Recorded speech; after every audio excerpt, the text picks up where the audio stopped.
स्थानिक स्वराज्य संस्थांनी दरवर्षी दिव्यांगांच्या विकासासाठी 5% दिव्यांग निधी खर्च करणं बंधनकारक आहे. सर्वसाधारणपणे मार्च किंवा एप्रिल महिन्यात या निधीचं वाटप केलं जातं, तर अनेक ठिकाणी हा निधी मिळावा म्हणून दिव्यांगांना आंदोलनं करावी लागतायत. आतिग्रे ग्रामपंचायतीनं मात्र दिवाळीलाच 5% निधीच्या वितरणाचा निर्णय घेत दिव्यांगांना मोठा दिलासा दिलाय. ग्रामपंचायतीच्या नुकत्याच झालेल्या मासिक सभेत हा निर्णय घेण्यात आलाय.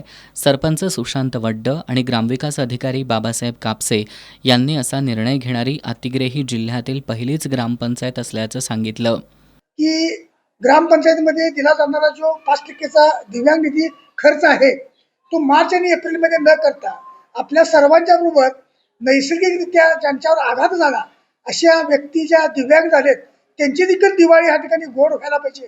ह्या अनुषंगानं आम्ही ग्रामपंचायतचे सरपंच आदरणीय सुशांत वड्डेसाहेब आणि आमचे ग्रामपंचायतचे सर्व सदस्य ह्यांच्या गोष्टी ह्या म्हणजे त्यांच्या ह्या गोष्टी त्यांच्या लक्षात आणून दिल्यानंतर आदरणीय सरपंच साहेबांनी अतिशय उदारमतवाद्यांनी त्यांनी असं जाहीर केले की आपण दिवाळीच्या सणालाच हा 5%चा दिव्यांग खर्च करू आणि आपल्याबरोबर दिव्यांग बांधव देखील ह्या दिवाळीच्या आनंदामध्ये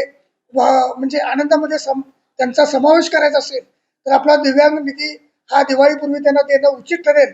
अशा अनुषंगानं माझ्या माहितीप्रमाणे हातकणंगले तालुका किंबहुना कोल्हापूर जिल्ह्यामध्ये दिवाळीमध्ये दिव्यांग अनुदान देणारी आतिग्रे ग्रामपंचायत ही जिल्ह्यामध्ये प्रथम असेल. यावेळी उपसरपंच कलावती गुरव, ग्रामपंचायत सदस्य भगवान पाटील, छाया पाटील, बाबासाहेब पाटील आणि दिव्यांग बांधव उपस्थित होते.